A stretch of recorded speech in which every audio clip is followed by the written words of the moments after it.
The Nosiest Neighbours in Wiltshire, in which one elderly woman, one peculiar garden, and one very bored cul-de-sac become briefly but gloriously entangled. Chapter 1. The Garden at Number 11.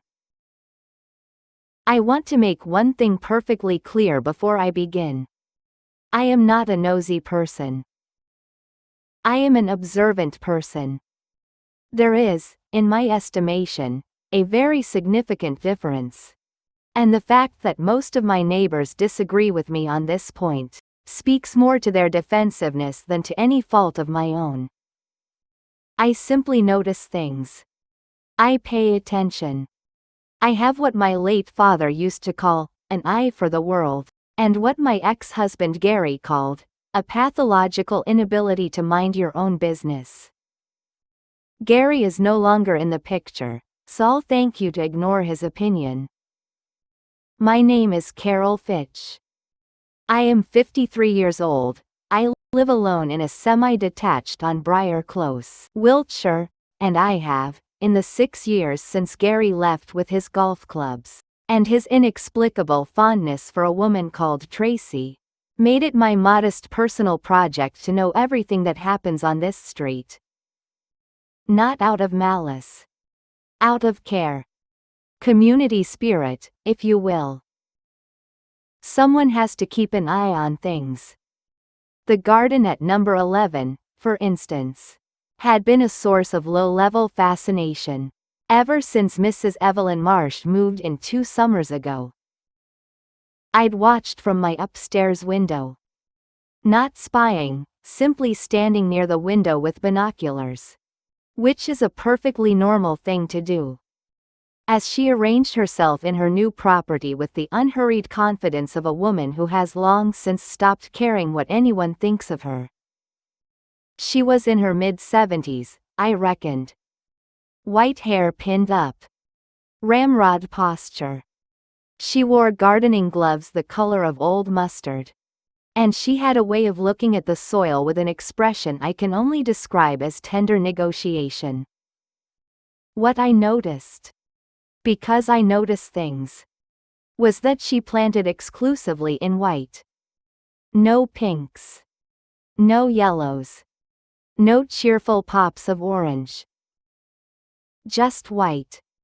White, white, and more white. Chrysanthemums, specifically. Fat, cloud-like heads that bobbed in the breeze like an ovation in slow motion. The whole garden, front and back. I could see the back if I leaned far enough out of the bathroom window, which I only did occasionally.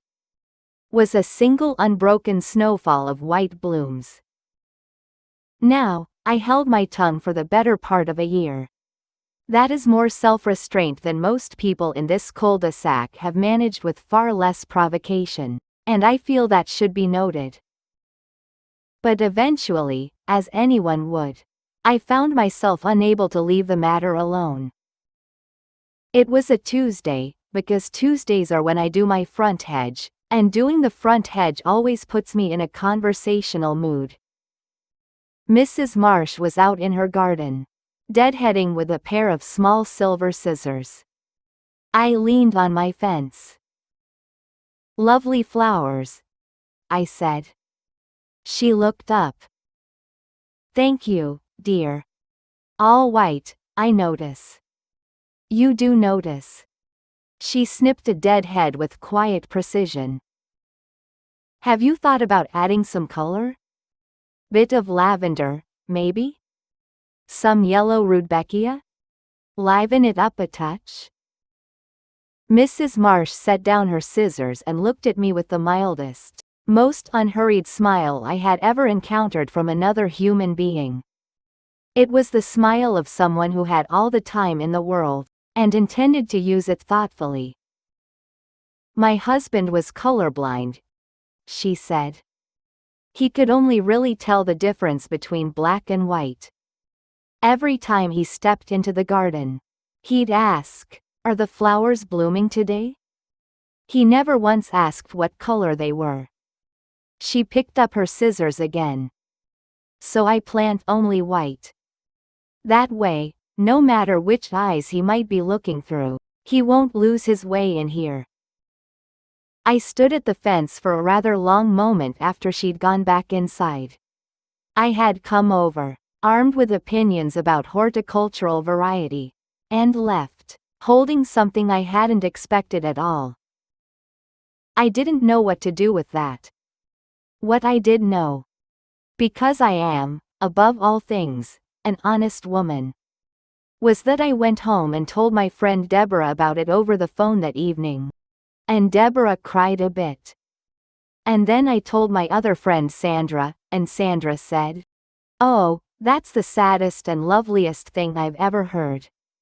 And then someone from Sandra's book club apparently mentioned it to someone else. And from there things progressed in the way that things in a small Wiltshire cul-de-sac tend to progress. Which is to say, with the velocity of a very enthusiastic wildfire, and absolutely no one admitting they were the one who started it. Chapter 2. In which the cul-de-sac develops strong feelings. By the following Saturday, number 11 had become something of a local landmark. I should explain that Briar Close is the sort of cul-de-sac where nothing very dramatic happens, which means that when something even moderately interesting occurs, it expands to fill all available emotional space like a duvet that's come out of the wash, slightly too big for its cover. We had 12 houses. Several of them were occupied by retirees with a surplus of time, and a deficit of things to fill it. The story of Mrs. Marsh and the white chrysanthemums was, for this particular audience, essentially a theatrical event. Dave from number 7. Dave Higgins, who had taken early retirement from something in logistics, and now spent his days building increasingly ambitious birdhouses, had apparently walked past her garden 3 times on Friday morning, slowing each time, and on the third pass had stopped entirely, and stood there for 4 full minutes, with his hands in his jacket pockets and a faraway look on his face. I know this because I timed him from the living room window. I was sitting there anyway, reading. Maureen and Phil from number 3 had reacted differently. Maureen, who was the kind of woman who always had an opinion and delivered it at the volume of a public announcement, had declared the story a bit morbid, if you think about it. And Phil, who was the kind of man who had long ago decided it was less work to disagree with Maureen in private, and agree with her in public, had nodded along while shooting me a look that communicated a great deal about the state of his marriage. "She's talking to a dead man through flowers," Maureen had said, over the fence, to me, the morning after the story spread. "That's grief behavior. Someone ought to check on her." "She seems perfectly well to me," I said. "She smiled at me yesterday," Maureen said, as though this confirmed something sinister. "People do smile, Maureen. Not like that. It was a very settled smile. Nobody that's settled is entirely normal." I didn't have a response to this, so I went back inside and put the kettle on. The most complicated reaction, however, came from young Toby Ashworth at number 9. Toby was 26, recently moved in, worked remotely doing something with websites that he struggled to explain to anyone over 40, and had until this point shown approximately zero interest in either gardening, or the emotional lives of his neighbors. But he had a girlfriend called Priya who visited on weekends, and Priya had apparently heard the story and Toby told me this himself, leaning on the fence on Sunday afternoon, with the slightly dazed expression of a man who had been recently and thoroughly ambushed by sentiment. Cried for a good 20 minutes and then said, very quietly, that she wanted him to do something like that for her someday. "What did you say?" I asked. I said I would. Toby said. Obviously. Have you thought about what that might be? Not even slightly. She's not colorblind. She can taste everything. Her hearing's fine. I've got no in.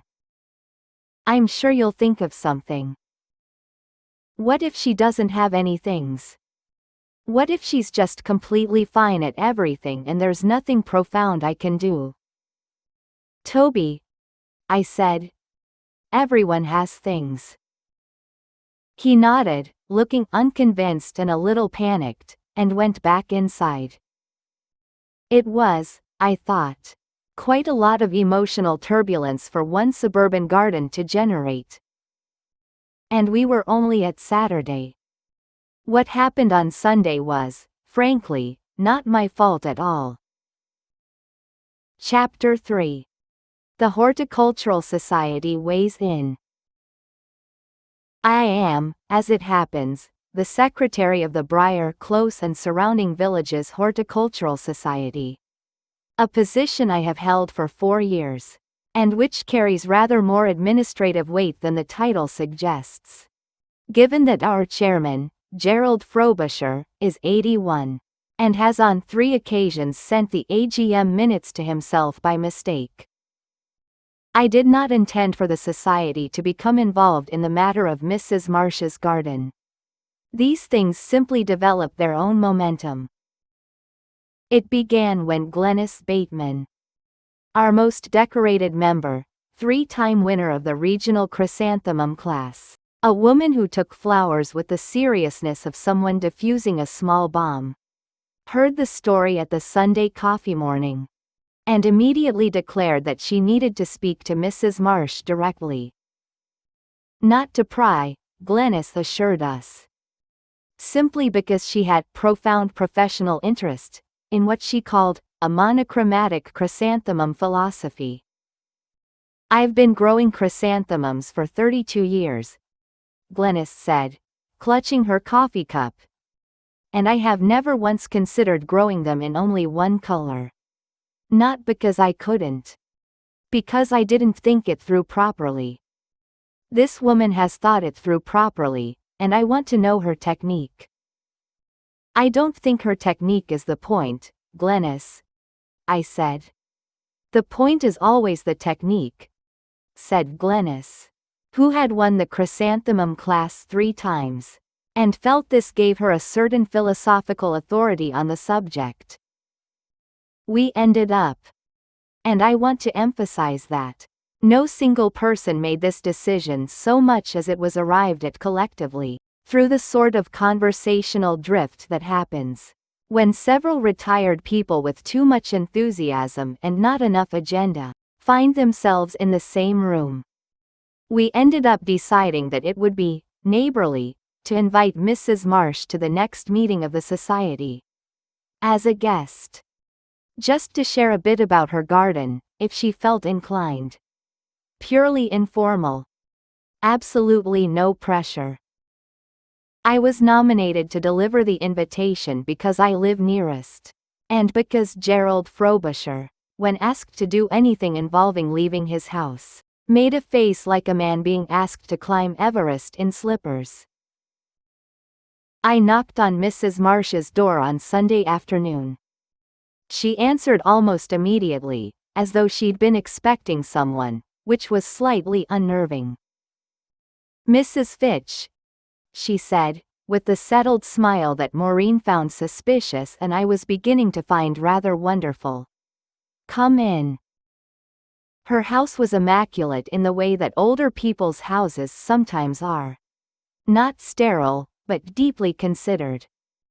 Every object in it seemed to be exactly where it had always been meant to be. There were photographs on the mantelpiece. A man with kind eyes and a slightly lopsided grin. He appeared in every photograph slightly off-center, as though he had a habit of standing where the light fell a bit wrong. I found this tremendously endearing. That's Arthur, Mrs. Marsh said, following my gaze as she handed me a cup of tea. Your husband? 43 years. She sat down across from me with the ease of someone who has made peace with the exact dimensions of her life. He always stood slightly to the left of where you expected him. I think it was because he couldn't quite tell where the bright parts were in a room. He'd drift to where the white light hit things. I took a sip of my tea and tried to compose myself, because this was not the moment to begin weeping in a neighbor's front room. I delivered the invitation. Mrs. Marsh listened with her head tilted slightly, considered it for what felt like a very intentional amount of time, and then said she'd be delighted. Glenys Bateman will want to ask you about your growing technique, I warned her. I'll prepare myself, she said, perfectly seriously. She won the regional chrysanthemum class 3 times. So she'll either learn something or she'll be annoyed. Either way, she'll have had an interesting evening. Mrs. Marsh smiled. I find that's usually the most you can hope for. I walked home feeling very slightly improved as a person, which was not what I'd expected from a Tuesday. Or rather, a Sunday. I walked home feeling improved as a person, and also with a very strong conviction that the meeting was going to be either the best, or the most chaotic event the society had hosted in its 11-year history. Possibly both. As it turned out, both. Chapter 4. The meeting. The less said the better, and yet. The Briar Close and surrounding villages Horticultural Society met on the 3rd Wednesday of every month in the function room of the White Horse Pub, a room that smelled pleasantly of old wood and less pleasantly of the carpet, and which had a projector that worked approximately 2/3 of the time. We had 18 members in good standing, 4 members who came occasionally and didn't pay their annual £4 subscription, and Gerald Frobisher, who was technically the chairman but operated more as an emeritus figure. Present, benign, occasionally confused about which meeting this was. I had told people that Mrs. Marsh was coming as a guest. I had not anticipated that this information would travel to all 18 active members, all 4 occasional non-payers, and apparently also to Maureen from number 3. Who was not a member but showed up anyway with a plate of lemon drizzle cake, in the expression of someone who intends to manage a situation. I'm not here to cause trouble, Maureen said, as she placed her cake on the refreshment table. Maureen, I said, you've never once in your life caused trouble without intending to. That's a very unfair characterization. You're here because you're worried about her and you want to check that she's all right. A pause. The cake needed somewhere to go, Maureen said. Which was as close to an admission as she had ever come, and I chose to honor it.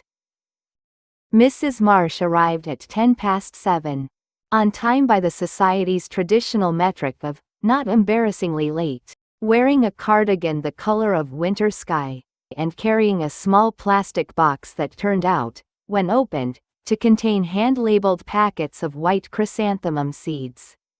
She had brought them, she said, in case anyone wanted to try the variety. This gesture produced a silence of approximately 4 seconds, followed by the kind of low collective murmur that in a theater would mean the audience has been moved. Glenys Bateman moved in immediately. I've been growing snow crystals since 2004, Glenys said, without preamble, which was typical of Glenys. But your front garden has a different weight to it. Denser. More layered. What's your planting scheme? Mrs. Marsh didn't look remotely overwhelmed. I stagger by height, she said. Low cushion varieties at the front, pompons in the middle, the tall spiders at the back. And I plant in clusters of 3 rather than rows, so there's always some blooming even when the others are spent. Glenys made a sound I can only describe as professionally covetous. She got out a small notebook. The meeting had not officially started. Gerald had not yet called it to order. He was, in fact, looking at his agenda with a slight frown, as though unsure whether this was the March meeting or the April one. "Gerald," I said, "shall we begin?" Yes. Quite right." He tapped his sheaf of papers. "First item." "Oh, we've already started, haven't we?" "Lovely." The official program was, as usual, secondary to the actual event, which was the room's gradual discovery of Mrs. Marsh. She spoke when spoken to and was quiet when not, but there was something about the quality of her attention. The way she looked at whoever was speaking, as though they had her complete and unhurried consideration, that made people want to keep talking to her. Clive Patterson from surrounding villages asked, with the directness of a man who has been retired long enough that social filters have become optional, whether she didn't find it lonely, tending a garden designed for someone who was no longer here to see it. The room went very quiet. I felt Maureen stiffen beside me, ready to intercept. But Mrs. Marsh only smiled, and it was the same settled smile she always had, and she said, "The garden doesn't know he's gone. The flowers bloom the same way they always did. Tending them is the same work it always was. The only thing that's changed is that I'm the one who asks whether they're blooming." Clive nodded slowly. Then he said, "My wife does the same thing with my biscuit tin. Still fills it every Sunday. Says the habit is the thing." "Your wife sounds sensible," said Mrs. Marsh. "She has her moments," said Clive, with great fondness. The conversation that followed was, by the society's standards, something of a revelation. People talked. Really talked, the way people don't, usually. In a function room that smells of carpet. And where someone has already eaten 3 pieces of lemon drizzle. About the things they kept doing out of love even when the original reason had shifted. Ray Hobbs still put 2 sugars in the tea even though his wife had gone off sweet things. He just made her a separate cup and drank the sugary one himself, because it felt wrong to change the routine. Pierce still left the landing light on at 10 o'clock because her son, who was now 34 and lived in Edinburgh, had been afraid of the dark as a child. Gerald Frobisher still bought 2 newspapers because Edna, his wife of 50 years, had liked the crossword in the second one, and he couldn't quite bring himself to cancel the delivery, even though Edna had been gone for 3 years, and he had never in his life done a crossword. "She was better at the crossword than me," Gerald said, simply. It didn't seem fair to get rid of it. Mrs. Marsh listened to all of it with the quiet pleasure of someone at a feast who brought the bread and is glad it's being eaten. At the end of the evening, as people were putting on coats, and Maureen was collecting the remaining lemon drizzle with the focused determination of someone ensuring no evidence is left behind, I found myself standing next to Mrs. Marsh near the door. "Did you enjoy yourself?" I asked. "Very much," she said. "They're good people. They're nosy people. The two aren't mutually exclusive," she said, and looked at me with a warmth that suggested she knew exactly why I'd invited her, and had come anyway, and was grateful. I held the door open for her and didn't say anything, because sometimes you're outmaneuvered so completely and so kindly, that the only decent response is dignity. Chapter 5. What grew after. The spring that followed was, on Briar Close, unusually colorful. Not at number 11. Number 11 remained faithfully, immovably white. A small cloud of blooms that arrived each year with the punctuality of a standing appointment. But elsewhere on the street, things changed. Dave Higgins from number 7 built a birdhouse in the shape of the first house he and his wife had shared, a terraced 2 up 2 down in Swindon that they'd left 20 years ago, and that he had been, he told me, meaning to build a replica of for ages, just as a thing. His wife Patricia came out to see it and stood on the lawn for a long moment, and then went inside very quickly, which Dave interpreted optimistically as being moved. Was she moved? I asked. She said the proportions were wrong and the chimney was too tall, Dave said. But she's kept it up. It's still there. Then she was moved, I said. Toby Ashworth from number 9, after what I gathered were several weeks of anxious research, discovered that Priya had mild difficulty with background noise in crowded restaurants. Not enough to be a medical thing. Just enough that she always looked slightly strained at dinner parties. He had, apparently, started selecting quieter tables at restaurants and angling her chair slightly away from the main room, so she could hear him without having to work at it. He reported this to me over the fence one morning with the modest pride of a man who has cracked a code. That's it? I said. That's your version? It's small, he admitted. Toby, I said. That's the whole point of it. He went back inside looking marginally less anxious than usual. Maureen from number 3, who would be horrified to know I'm including her in this account, started waving at Mrs. Marsh's garden when she passed it on her morning walk. Not at Mrs. Marsh. At the garden. Just a small, private wave. The kind you give when you want to acknowledge something without making a fuss of it. I saw her do it twice from my upstairs window, which I was near for entirely unrelated reasons. She would be mortified.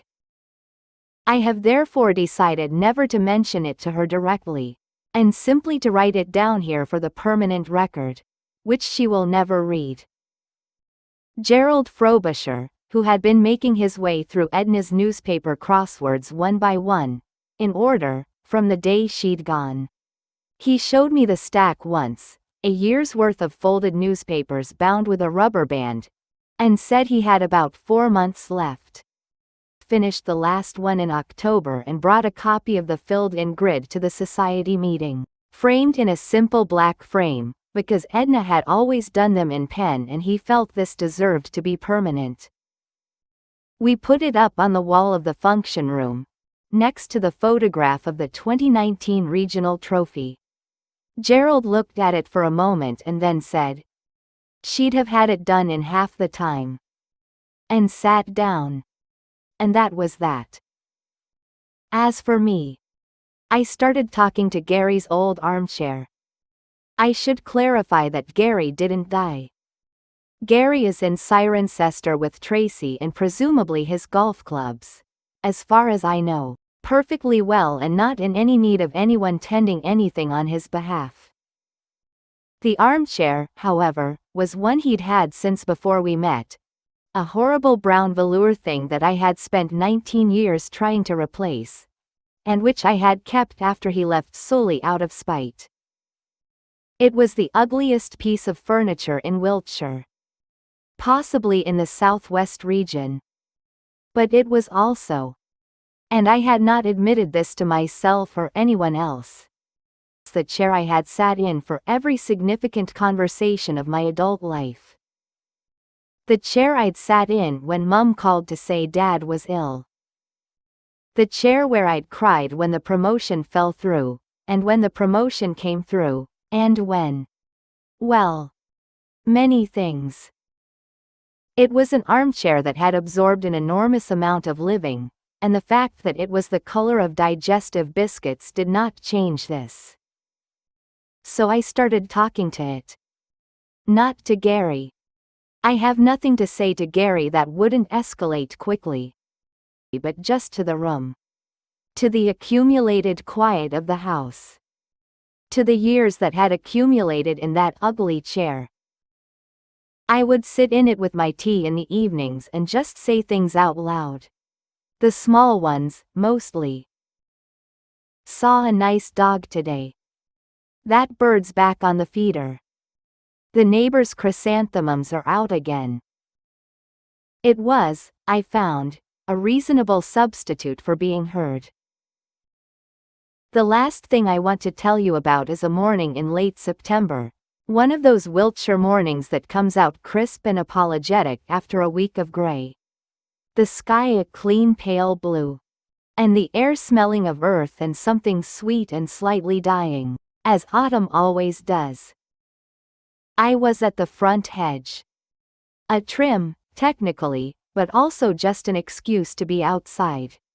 When Mrs. Marsh came out of number 11 with a trug over her arm and her mustard-colored gardening gloves. She walked around to the front bed and began deadheading, same as she always did, the same silver scissors, the same economy of movement. After a few minutes she straightened up, looked at the blooms, and said, "Yes. Still going." She wasn't talking to me. She wasn't talking to anyone visible, at any rate. Then she went back to her deadheading, and the street was quiet, and the chrysanthemums were very white against the September light, and I stood at my hedge for a moment longer than strictly necessary and felt the particular feeling. Not sad, not quite. Of being in the presence of something that has been loved so continuously, and so practically that it has become a kind of architecture. Invisible but load-bearing. You only notice it, I think, when you happen to walk into the room where it lives. Eventually I went back to the hedge. "Nice morning," I said. "Beautiful," said Mrs. Marsh, without looking up. And it was.